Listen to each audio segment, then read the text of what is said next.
패자가 있겠죠. 그리고 때로는 우리는 패자의 입장에 설 때도 있습니다. 그런데 이 패자가 된 것 같은 이 느낌, 기분은, 이런 상황은 참 받아들이기 힘든 어려운 일인 것이죠. 누군가는 이익을 얻는다면 또 누군가는 손해를 보는 것이 이 세상의 모습 같습니다. 오늘도 그래서 많은 사람들은 패자가 되길 원치 않죠. 그래서 패자가 되지 않기 위해서 치열한 삶을 또 살아가는 모습을 보게 됩니다. 성공하는 인생이란 어떤 것인가? 많은 사람들이 이에 대해서 공부하고 또 강연을 듣고 또 실력을 오늘날도 많이 쌓고 있지 않습니까? 뭐 꼭 그렇다고 해서, 그렇게 한다고 해서 승자가 되느냐? 그렇지 않을 수도 있겠죠. 이런 명언이 있지 않습니까? 이기는 놈이 오래 가는 게 아니다. 오래 가는 놈이 이기는 것이다. 경쟁에 싸워서 이기는 것이 능사가 아니라는 얘기가 될 수 있는 것이죠. 싸움닭처럼 다 이기려고 하고 모든 사람과 분쟁을 일으키고, 그래서 뭐 찍어 눌러서 높은 자리에 올라간다 하더라도 그 사람이 오래 가겠습니까? 또 많은 적을 만들었기 때문에 또 다른 사람들이 또 그에 대해서 대항하고 또 그를 밟고 일어서려고 많은 적들이 생기니 오래 갈 수가 없겠죠. 그런 의미에서 볼 때 이런 잠깐의 승자가 될 수 있는 이 승자는 진정한 승자가 될 수 없다라고 생각해 볼 수 있을 것 같아요. 그런 의미에서 참된 승자란 무엇인가? 아마 우리는 다 참된 승자가 되고 싶어 할 것 같습니다. 어찌되었든 간에 우리는 다 인생의 승리자가 되기를 원합니다. 그런데 우리가 꼭 알아야 될 중요한 사실이 있습니다. 우리는 누구냐? 그리스도인으로 부름받은 우리들은 누구이며 우리의 부르심은 무엇이냐 하라는 사실입니다. 여러분, 우리는 누구이며 어떤 부르심을 받았습니까? 우리는 이기는 자로 부르심을 받은 거예요. 이길 수 있을까가 아니라 이겨야만 하는 자들로, 충분히 이길 수 있는 자들로 부르심을 받았다라는 사실입니다. 우리에게는 이 승리의 유전자가 있다는 것입니다. 그것이 바로 그리스도인으로 부름받은 우리들의 부르심인 줄 믿습니다. 우리 옆에 계신 분에게, 또 주위에 계신 분에게 한번 믿음으로 선포하셨으면 좋겠어요. 당신은 이미 승자입니다. 시작. 패배의 그림자를 벗어버리세요. 승리를 선택하세요. 할렐루야. 여호수아의 이 마지막 죽기 전, 오늘 우리가 읽은 이 본문은요, 고별 설교의 내용입니다. 그리고 승리와 패배의 가능성을 다 열어둔 본문이라고 말할 수 있습니다. 이렇게 하면 승리하고 이렇게 하면은 패배한다. 너희 패배할 수도 있다. 라고 하는 경고의 메시지인 거죠. 그중 우리가 읽은 내용이 마지막 고별 설교의 중심 내용이라고 말할 수 있습니다. 어떻게 하면 승리한다? 하나님의 말씀을 잘 따르면 승리한다. 반대로 하나님 말씀 잘 따르지 않고 하나님을 배신하면 반드시 패배한다. 그러니 승자도 패자도 얼마든지 될 수 있다라는 가능성을 열어둔 것이죠. 그럼에도 불구하고 어떻게 감히 방금도 말씀드렸지만 우리가 승리의 유전자가 있다라고 이렇게 말할 수 있을까요? 그것은 23장 전체의 내용 속에서 우리에게 승리의 유전자가 있다는 사실을 끊임없이 우리에게 인지시켜주고 있는 거예요. 여호수아는 승자가 되기 위한 가장 중요한 열쇠를 제시하고 있어요. 여러분, 8절 말씀이죠. 함께 읽겠습니다. 8절 말씀 시작. 오직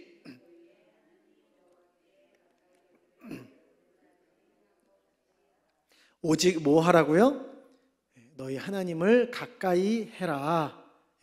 가까이 하라라는 것은 이제 남편과 아내와의 이제 그런 관계를 나타내고 있는 언어적 의미인데요. 쉽게 말하면 찰싹 달라붙어 있어야 된다라는 말입니다. 근데 이제 오늘날 우리 한국 사회 현실에서 우리 남편과 아내는 찰싹 달라붙어 있지 않은 경우들이 많이 있죠. 그래서 그렇게 가까이 한다라는 것이 공감이 가지 않을 수 있습니다. 그래서 이런 상황은 조금 더 우리 어린 자녀들이 이 엄마와 이렇게 유착 관계를 맺고 찰싹 달라붙어 있는 엄마가 떨어져 있으면 막 불안해하고, 그래서 늘 엄마 껌딱지처럼 붙어 있어야 되는 그런 모습에 좀 적합하지 않을까 싶습니다. 자, 중요한 것은 오늘까지 이스라엘 백성들이 그렇게 했다는 거예요. 자녀가 부모에게 찰싹 달라붙듯이. 왜 찰싹 달라붙는 거예요? 그렇게 해야지 승리할 수 있기 때문에, 그렇게 하나님께서 불러주셨기 때문에 그렇게 하나님을 가까이 했어요. 그렇게 어떻게 해야 된다고요? 오직 그렇게 해야 된다. 앞으로도 이제 오직 그것을 해야 된다. 그렇다면 왜 그렇게 해야 될까요? 무엇 때문에? 승리해야 되기 때문에 보다 더 중요한 이유가 있는 것이죠. 여러분 3절 말씀, 23장 3절 말씀을 함께 읽어보시겠습니다. 시작. 너희의 하나님 여호와께서 너희를 위하여 이 모든 나라에 행하신 일을 너희가 다 보았거니와 너희의 하나님 여호와 그는 너희를 위하여 싸우신 이시니라. 아멘. 왜 하나님을 가까이 해야 되는가? 여호수아는 그 이유를 밝히고 있어요. 여호와 하나님, 그분이 누구를 위하시는 분이라는 겁니까? 너희를, 하나님의 백성을 위하는, 이스라엘 백성들이고 또 하나님의 백성들인 너희, 우리들을 위하시는 분이시다. 영어 성경에는 이걸 이렇게 표현하고 있어요. 처음에 말하는 너희를 위해서는 라고 말할 때는 because of you 라고 되어 있습니다. 그리고 마지막에 또 너희를 위해서 할 때는 for you 라고 말하고 있는 거예요. 첫 번째 뜻은 그거죠. 너희 때문에. 그리고 두 번째 뜻은 너희를 위해 라는 말입니다. 이 영어의 표현을 보면서요, 하나님이 일하시는, 하나님이 행하시는 그런 동기는 무엇인가? 하나님이 행동하시고 일하시는 하나님의 그 일하심의 동기가 무엇인가? 하나님은 무엇을 위해 일하시는가? 같은 말이죠. 무엇 때문에? 너희, 자신의 백성을 위해서. 하나님은 우리를 위해서 일하시는 분이시다. 하나님은 누구를 위해서 이 세상을 만드셨습니까? 사랑하는 우리, 하나님의 형상을 닮은 우리를 위해서 이 세상을 만들어 주셨다라는 거예요. 자, 너희를 위한다는 이 표현을 원어로 살펴보게 되면 이런 뜻이 있습니다. 방향, 얼굴이라는 뜻이 있어요. 하나님의 시선이 어디에 있는가? 하나님의 목적이 어디에 있는가? 하나님의 자녀, 백성에게 있다라는 거예요. 우리가 한동안 결단의 찬양으로 부른 찬양이죠. 여호와는 그 얼굴을 너를 향하여 드사 은혜와 평강 주시길 원하노라. 민수기 6장 25절에서 26절 말씀의 내용을 기반으로 쓰여진 찬양이죠. 여러분, 위하신다라는 이 단어 속에서 얼굴, 방향, 이 단어 속에서 계속 하나님은, 이 성경은 무엇을 말하고 있습니까? 하나님과 그의 백성 관계가 무엇입니까? 바로 부모와 자녀의 관계라는 것을 말하고 있는 거예요. 한때는 원대한 자신의 꿈도 있었어요. 그러나 이제는 자녀의 꿈이 부모 자신의 꿈이 되어버렸어요. 자녀의 인생이 부모 자신의 꿈이 되어버린 거예요. 여러분, 이게 자식을 둔 그런 모든 부모의 마음이고 모든 부모의 꿈 아닙니까? 얼마 전에 저희 딸이 저에게 물어보더라고요. 아빠는 꿈이 뭐야? 그때 이런 대답을 해줬어야 되는데, 아빠의 꿈은 바로 너야. 뭐 이렇게 해줘야 되는데 그때는 왜 그렇게 대답을 못했는지 모르겠습니다만 정말 그런 것 같아요. 이제는 나의 꿈보다도, 내가 이루고 싶어 하는 것보다도 자녀의 인생, 자녀의 꿈이 나의 꿈이 아닌가. 여러분, 이런 마음을 이제 알기 때문에, 부모로서 이런 마음을 알기 때문에 5월 하면 딱 떠오르는 날은 어린이날이죠. 어렸을 때도 어린이날이었고, 지금도 뭐 그냥 보편적으로 5월 하면은 제일 먼저 있기도 하고 제일 쉬는 날 뭐 이렇게 해서 5월 5일 이렇게 하는데, 그러나 이제 이런 부모의 마음을 알기 때문에 5월 5일도 중요하지만 그보다 더 중요한 날은 이제 5월 8일이 아닌가라는 생각을, 더 큰 행사가 아닌가라는 생각을 해보게 됩니다. 왜 하나님을 가까이 해야 하는가? 여러분, 왜 하나님을 가까이 해야 될까요? 왜 부모님을 가까이 하고 부모님께 효도해야 되는가? 떨어지는 콩고물이 있기 때문에, 더 많은 유산을 받을 것을, 물려받을 유산이 있어서, 이런 걸 기대하고 효도하고 가까이 하는 건 이거는 부모의 마음을 너무 모르는 철없는 자녀인 것이죠. 나를 위해서 평생을 사신 내 전부이시기 때문에 값으로 살 수 없는 아낌없는 사랑을 그분들이 먼저 주셨어요. 그렇게 쏟아 부어주심으로 인해서 그분들과 나는 무슨 관계가 된 거예요? 진정한 부모 자녀의 관계가 된 건 아니겠습니까? 그게 가족이 된 거죠. 그래서 내가 가까이 해야 되는 거고, 그게 뭐 가까이 해야만 하기 때문에 그런 것이 아니라 나를 사랑해 줬기 때문에 그냥 내가 가까이 하고 싶은 거예요. 내가 더 잘하고 싶은 거죠.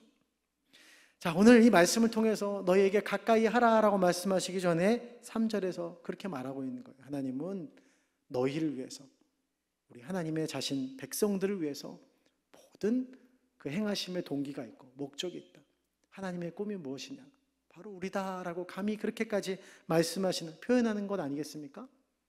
하나님이 먼저 우리를 위하셨기 때문에, 하나님의 시선과 목적이 늘 우리에게 있었기 때문에 우리는 그분을 가까이 하고 그분을 사랑해야 하는 줄 믿습니다.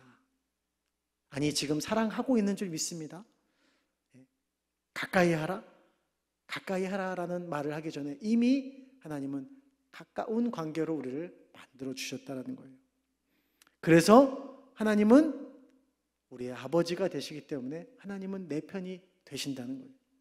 그런 관계로 만들어 주셨다라는 것을 이미 가까이 하라라고 명령하기 전에 충분히 백성들에게 보여주셨고, 또 이것을 말하고 있는 것이죠. 여러분, 왜 우리는 승리할 수밖에 없는가? 승리할 수밖에 없죠. 하나님께서 우리의 아버지가 되시고 우리의 편이 되어주셨기 때문에, 그리고 우리는 그 하나님의 형상을 닮은 하나님의 자녀이기 때문에 유전자가 다른 거죠. 누구의 유전자를 닮았느냐? 서두에도 말씀드렸지만 우리의 유전자는 완전히 다른 거예요. 지난 우리 월드컵이 이제 2022년에 끝났는데 우리가 16강에서 떨어졌죠. 여러분, 누구에게 지신 줄 기억나시죠? 세계 최강 브라질, 영원한 우승 후보, 나왔다면 늘 우승 후보예요. 만년 우승 후보. 경기 진 다음에 이런 생각들이 다 드셨을 것 같아요. 다시 해도 한 100번 싸워도 한 번 이길 수 있을까? 거의 힘들 것 같다. 그때 우리 선수들도 그렇게 얘기했죠.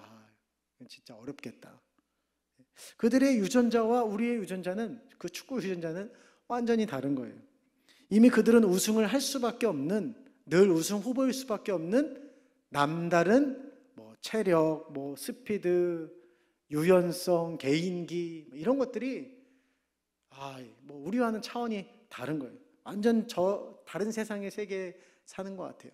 축구의 세계에 있어서는 축구 황제 펠레의 유전자를 모든 선수들이 다 가지고 있는 것 같아요. 여러분, 우리는 누구의 자녀입니까? 오늘 계속해서 이 본문 속에서 그것을 밝히고 있는 거예요. 우리는 누구인가? 누구의 자녀인가? 그 누구이신 하나님을 계속해서 밝히고 있는 거죠. 불가능이 없으신 하나님, 할렐루야.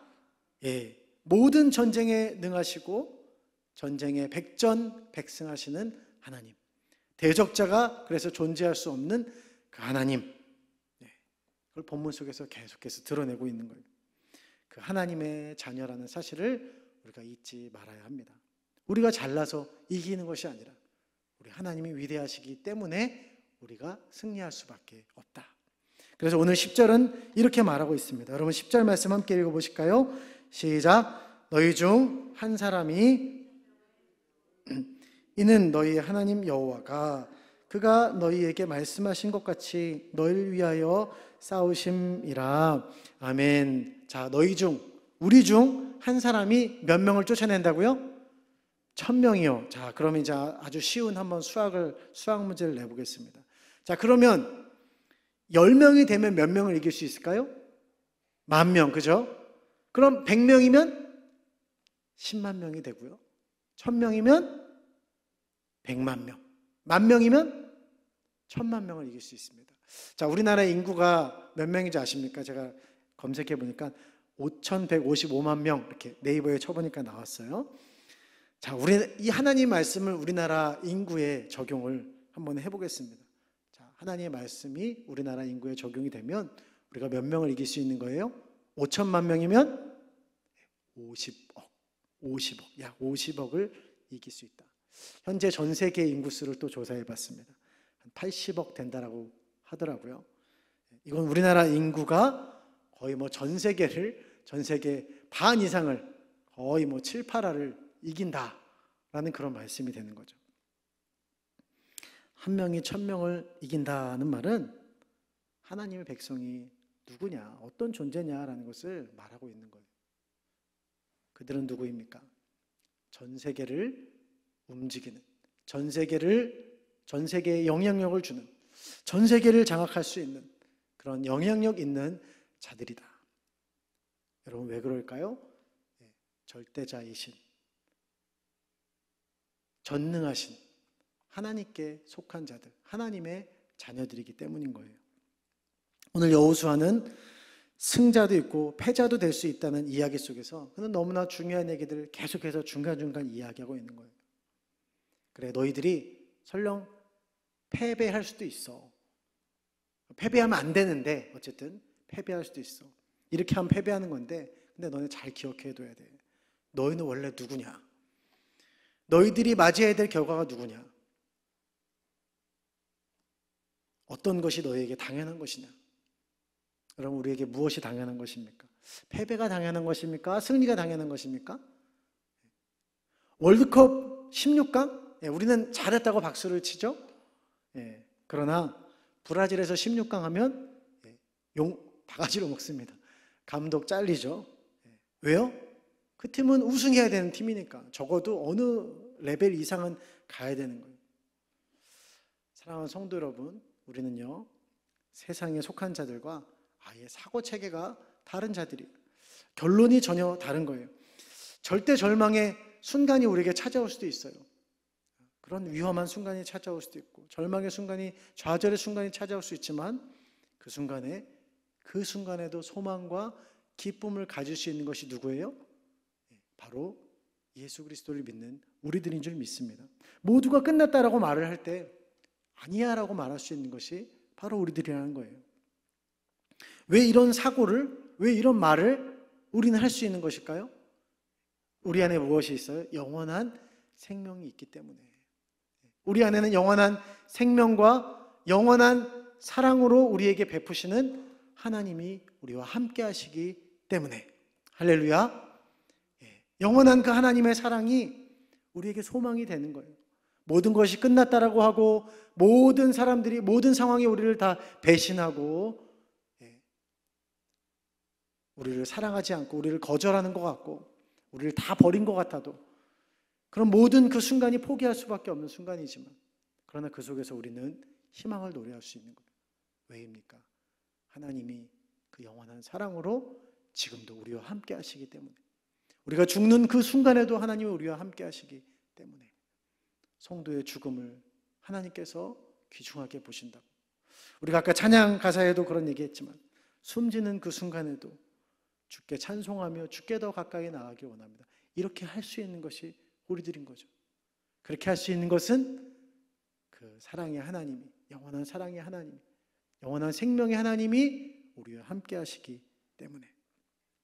그래서 우리는 이 세상에서 많은 것을 가지지 못해도 가난하게 살 수도 있어요.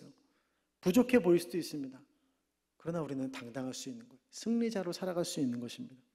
우리는 다른 사람이 누리지 못한 귀한 가치를 보는 자들이기 때문인 것이죠. 우리 주위에 계신 분들 다시 한번 바라보면서 한번 믿음으로 선포했으면 좋겠습니다. 당신 안에 하나님의 사랑이 있습니다. 당신 안에 전능하신 하나님 계십니다. 그래서 이미 승리자입니다. 어깨를 펴세요. 기죽지 마세요. 힘내세요. 할렐루야.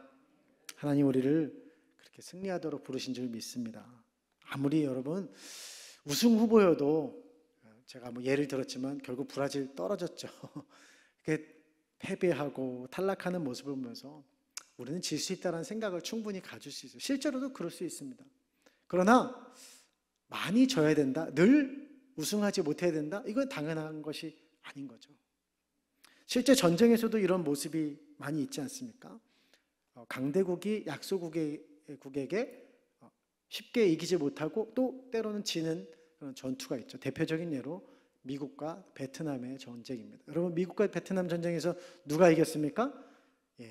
굳이 말하자면 베트남이 이겼습니다. 베트남이 승자라고 이렇게 세계에서 말하죠. 승자가 된 이 베트남 베트공들이 아주 잘 썼던 방법들이 이렇게 소개가 되었어요. 방송에서 이렇게 하는 걸 보면서 재밌게 봤는데, 부비 트랩이라고 그러죠. 부비 트랩. 몰래 이렇게 막 뭐 이렇게 건들면은, 성 같은 거 건들면은 막 지뢰가 막 터지고, 뭐 밟으면 지뢰하고, 뭐 그래가지고 막 손모가지 날아가고 팔모가지 날아가고. 오늘 성경이 말하는 함정, 덫, 올무, 그런 걸 이야기하죠. 이렇게 심각한 부상을 당하게 해서 한 명이 다치니까 전우들이 지키다 같이 총 맞아서 죽고, 그래서 미군들이 이렇게 피해를 많이 본 거예요. 그리고 너무 이게 이제 그런 상황이 되면 막 트라우마가 있어가지고 막 겁먹게 되고, 그래서 결국 많은 피해를 보고 철수를 하게 된 것이, 상처뿐인 영광인 것이 베트남 전쟁이죠. 그 패배의 중요한 이유가 무엇이냐? 바로 부비 트랩이라는 것이에요. 굉장히 치명적이죠. 이 치명적인 전략이고 아주 무기라고 말할 수 있습니다. 그러나 이런 말씀을 드려보고 싶어요. 치명적인 것이 그렇다면 절대적인 것이냐? 여러분, 치명적이라고 절대적입니까? 북한이 치명적인 무기를 가지고 있다고 말하죠. 그리고 많은 피해를 줄 수 있습니다. 그러나 여러분, 북한이 전 세계의 절대자, 강자, 승리자라고 말할 수 있습니까? 그렇게 말하기는 좀 어렵겠죠. 여러분, 기도가 많이 필요한 것 같아요. 제발 좀 그 짝분들이 그러지 않기를 여러분, 기도가 많이 필요한 것 같습니다. 아직도 전 세계의 절대 강자는 누구예요? 미국이죠. 미국이라는 것을, 미국이 전 세계의 절대자 같은 강자라는 것을 이 유치원생들도 알 만한 사실일 것 같습니다. 그들은요, 베트남 전쟁의 패배로 인해서 강자의 자리에서 내려온 것처럼 보였어요. 그래서 미국은 다시 절대 강자, 전 세계에 가장 강하다라는 인식을 심어주기가 어려울 수 있겠다라는 생각도 들었던 것이 바로 베트남 전쟁이었는데요. 그러나 미국은요, 자신들이 이 세계에서 절대 강자다라는 사실을 보여준 사건이 있었습니다. 그것이 지금까지 우리에게 아주 강력하게 남겨진 전쟁이죠. 이것도 역시 이 방송에 나왔습니다. 그 전쟁이 무엇이냐? 바로 걸프 전쟁입니다. 그 중동 지역에서 일어난 그 전쟁이죠. 기존에는 직접 현지에 들어가 전투를 했습니다. 베트남 전쟁처럼 막 그렇게 했어요. 물론 걸프 전쟁에서도 미국이 많이 그렇게 했지만, 그로 인해서 많이 피해도 보고 전사자도 나온 거예요. 그러나 이 걸프 전쟁은 최첨단의 무기를 보여준 전쟁이었습니다. 딱 공격해야 되는 시설만 골라서 멀리서 원거리에서 정밀 타격을 하고, 놀라운 것은 이렇게 공격하고 막 승리하고 있는 장면을 어떻게 했을까요? 그 당시 전 세계로 생중계를 했어요. 그래서 전 세계 사람들이 이거 보면서 끔찍하다 이렇게 하면서도 어마어마하다 이러면서 손발이 막 오금이 저리는 거죠. 미국 정말 무서운 나라구나. 함부로 건들면 안 되겠다. 미국이 걸프 전쟁을 통해서 그런 메시지를 던지는 거죠. 전 세계에. 야, 누가 제일 세냐? 우리를 우습게 보지 마. 우리 공격하면 너희들 각오해라. 이거를 어떻게 된지 한번 보여줄게. 이거를 보여준 전쟁이 걸프 전쟁이었다는 거죠. 전 세계의 절대 강자의 모습을 보여줬습니다. 이 말씀을 드리는 이유가 있습니다. 오늘 본문 속에 이스라엘을 패배하게 만드는 대상을 소개하고 있습니다. 패배하게 되는 주범, 가장 강한 상대로 소개되는 것 같아요. 남겨진 가나안 족속들이죠. 왜 그렇게 되느냐? 왜 패배하게 됐냐? 가나안 족속 때문에 그렇다. 그러나 오늘 본문 속에서 우리가 기억해야 될 아주 중요한 사실이 있습니다. 상대는 치명적이다. 그러나 그들은 절대적 강자예요? 아니에요? 그렇게까지는 아니다라는 거예요. 우리를 넘어뜨리는 죄, 치명적이죠. 그러나 그것이 우리를 지배할 수 있습니까? 우리를 지배하도록 내버려야 됩니까? 그럴 수는 없다. 어떤 사람, 어떤 상황, 심지어는 죽음, 치명적입니다. 그러나 그것은 절대적인 것이 아니라는 사실을 우리는 기억해야 한다는 것입니다. 여호수아는 패배를 논하며 상대의 치명적인 모습도 말합니다. 그러나 그것이 우리를 완전히 이길 수 있는 존재가 아니라는 것도 그는 동시에 말하고 있는 거예요. 우리 함께 13절을 읽어보실까요?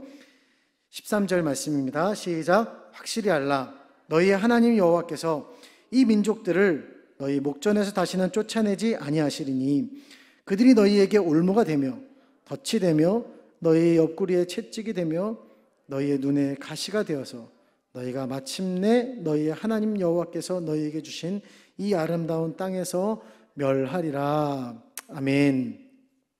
대적들이 어떤 모습으로 소개되고 있어요? 어떻게 하나님의 백성들을 패배하고 무너뜨리게 만듭니까? 올무, 덫, 채찍, 가시, 이런 모습으로 무너지게 만든다라고 말하고 있어요. 여러분, 그 당시에 이런 올무나 덫은 누가 걸리냐? 작은 새 같은 것이 걸리게 만드는 것이라고 하더라고요. 지금도 마찬가지죠. 작은 그런 짐승들을 잡는 함정으로 이런 것들은 많이 쓰여집니다. 그렇다면 가시는 누구를 걸리게 만드는 것인가? 그 당시에 가시는 길 잃은 사람, 그러니까 길 잃은 적의 그 눈을 공격하고 시력을 잃게 만드는 그런 도구인 것이죠. 채찍은요, 노예를 때리는, 노예가 맞는 도구라는 것입니다. 다 치명적인 것입니다. 근데 이런 생각이 들었어요. 이런 거에 왜 걸리는가? 왜 이런 거에 맞는가? 상대가 강해서가 아니라 당하는 자가 약해져서 걸리는 거예요. 똑바로 정신 차리고 길을 미리 알아봤으면 되는데 길을 안 정하고 그냥 이리저리 방황하는 거예요. 왜 노예가 되느냐? 오늘 왜 이런 가시와 올무와 채찍을 맞게 되느냐? 이 민족들, 남은 가나안 족속들과 왕래했기 때문에. 그런데 이 왕래한 것이 그냥 단순히 그들과 문화 교류한 정도를 말하는 게 아니에요. 이 왕래라는 것은 신명기 말씀으로 가볼 때 그들과 혼인하는 관계를 말하는 것입니다. 그러니까 혼인한다는 것은 무엇입니까? 그들과 혼인하고 그들의 우상을 우리의 우상으로 받아들이는 거예요. 때로는 이 세상의 문화가 재미있죠. 그래서 그런 것들을 우리가 접할 수 있습니다. 그러나 그것이 우리의 생각과 사상을 지배하도록 만들면 안 된다는 거예요. 그러면 노예가 된다는 거예요. 여러분, 기도가 많이 필요한 것 같아요. 얼마 전에 제가 어떤 노래를 듣게 됐는데 이런 거를 문화적으로 이렇게 좀 이해해야 된다 이런 이제 얘기까지 나오고 있는데 이건 세상 사람으로 볼 때는, 세상 사람들이 들을 때는 기독교에 대해서 진짜 너무 안 좋은 노래 같습니다. 나는 빌어먹을 크리스찬이야, 기독교인이야, 이런 걸 이야기하는 노래인데요. 그게 이제 그 영어가 이제 욕이기 때문에 너무 듣기가 참 거북한데 노래가 너무 경쾌하다 보니까 유튜브 쇼츠에 많이 쓰인다고요. 우리 자녀들이 너무 많이 듣게 되는 노래라는 거죠. 이 문화, 겉으로 보기에는 재밌죠. 근데 그것이 우리의 사상과 또 우리의 가치관을 형성하도록 만들면 안 된다는 것입니다. 그것이 바로 왕래한다라는 표현인 거죠. 그러니까 어떻게 돼요? 우리가 기독교적인 가치관으로 무장이 되어야 되고 강해져야 되는데 반대로 이런 문화들을 접하다 보니까 점점 약해져서 그 다음에 어떻게 돼요? 이리 맞으면 이리로, 저리 맞으면 저리로 막 쏠려다니게 될 수밖에 없는 거예요. 그들의 올무와 가시와 채찍과 덫에, 치명적인 것에 걸려 넘어지게 되더라.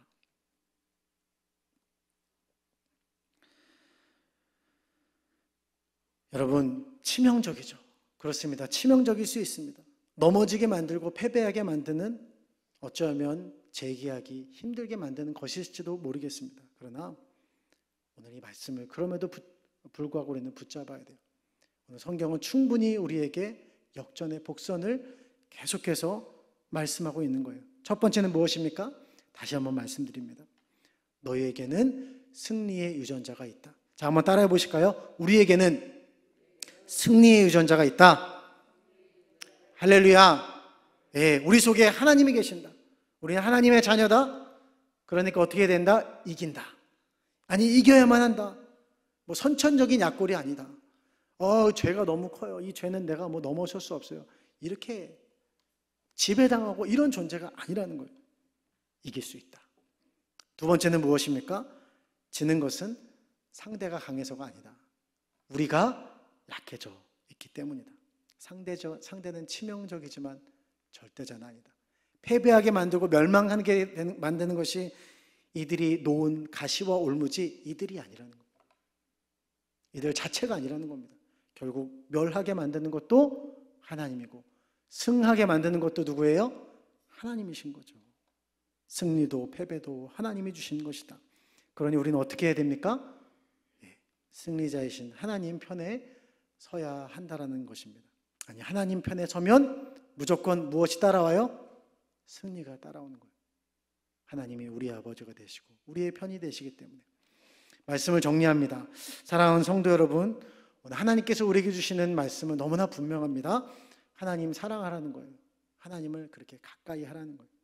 하나님께 속하여서 하나님이 아버지가 되어주시고 하나님이 우리 편이 되어주시고 그런 상황이 되게 하셔서 하나님이 싸우게 만드시고 하나님께서 승리하도록 모든 상황을 만들어주신다. 그렇게 이 승리를 취하라고 우리에게 말씀하는 것이죠. 분명 하나님의 말씀은 우리에게 승리와 패배라는 이 길을 제시하고 있습니다. 그러나 우리가 잊지 말아야 될 중요한 사실이죠. 우리는 승리자로 부름을 받았다. 그것은 하나님이 우리에게 너무나 원하시는 결과라는 거예요.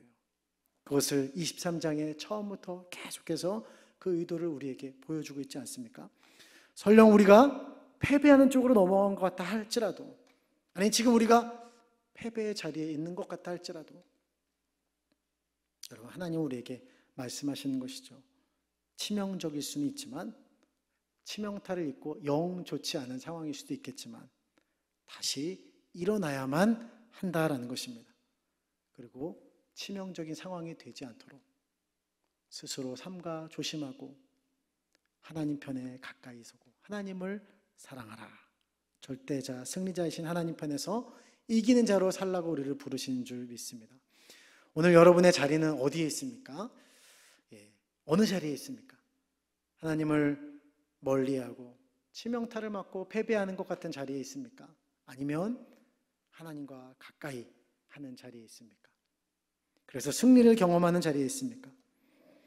여러분, 다시 우리를 승리자로 부르시는 주님의 음성에 반응하는 오늘이 저녁이 될 수 있었으면 좋겠습니다. 오늘이 가까이 하다라는 이 원어의 의미를 보면서 아까 말씀드렸지만 부부간의 관계에서 가까이 한다라 그랬어요. 그러면서 저한테 대입을 해보았습니다. 저는 그런 것 같아요. 저도 이제 아내와 가까이 지내고 아내도 늘 근거리에 저와 있는 것 같아요. 근데 제가 이제 아내를 가까이 하고 아내를 찾는 것은 물론 사랑하는 마음이 있습니다. 5월달은 부부의 날도 있죠. 사랑하는 그런 마음이 아주 충만한데요. 그러나 많은 경우에 이런 마음들이 좀 많은 것 같아요. 많은 것을 도움을 받기 위해서 우리 남자들은 또 이렇게 뭐 아들 하나를 더 키우는 것 같다. 손이 많이 가지 않습니까? 그래서 그런 뭐 옷은 뭘 입어야 되며 뭐 물건은 어디에 있는지 이런 거 많이 물어보는 것 같아요. 그렇게 가까이 하면서 그렇게 가까이 하는 가운데 자꾸 뭘 물어보는 거죠. 귀찮게. 이건 어떻게 하냐, 저건 어떻게 하냐. 알아서 해야 되는데 대부분의 이제 저만 다 자폭할 수 없죠. 대부분의 우리 여기 계신 우리 담임 목사님을 비롯한 다 그런 모습이 좀 있지 않을까. 아니어도 어쩔 수 없고요. 그런 모습이 있는 것 같아요.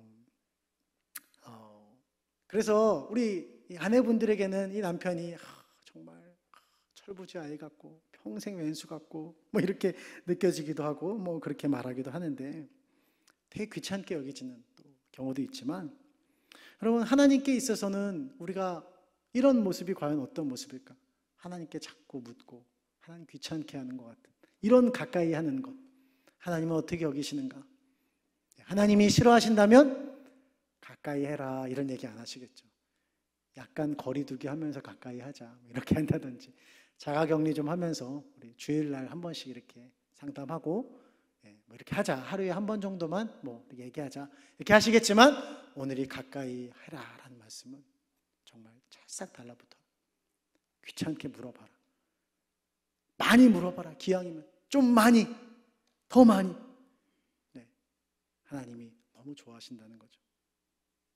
그리고 그런 가까움을 통해서 하나님은 우리에게 무엇을 주시는 거예요? 승리하는 비결을 자꾸 주시는 거예요. 승리하는 길로 인도하신다는 거예요. 여러분, 오늘 우리의 자리가 패배라는 위기의 자리에 있다면 그것을 기회로 삼아서 하나님께 더 가까이 나아가는 시간이 되어야 될 줄 믿습니다. 하나님과 가까이 하고 계신 성도님들이 계시다면 더 하나님을 가깝게 하나님의 기준으로 그렇게 찰싹 달라붙어 있는 그런 하나님의 자녀로 백성들로 살아가야 할 줄 믿습니다. 그렇게 살아가고 하나님 앞에 나아갈 때 하나님 우리를 승리자로 세우실 줄 믿습니다. 우리를 승리의 자리로 부르신 하나님, 그 하나님께 영광을 올려드립니다. 우리 함께 기도하시겠습니다.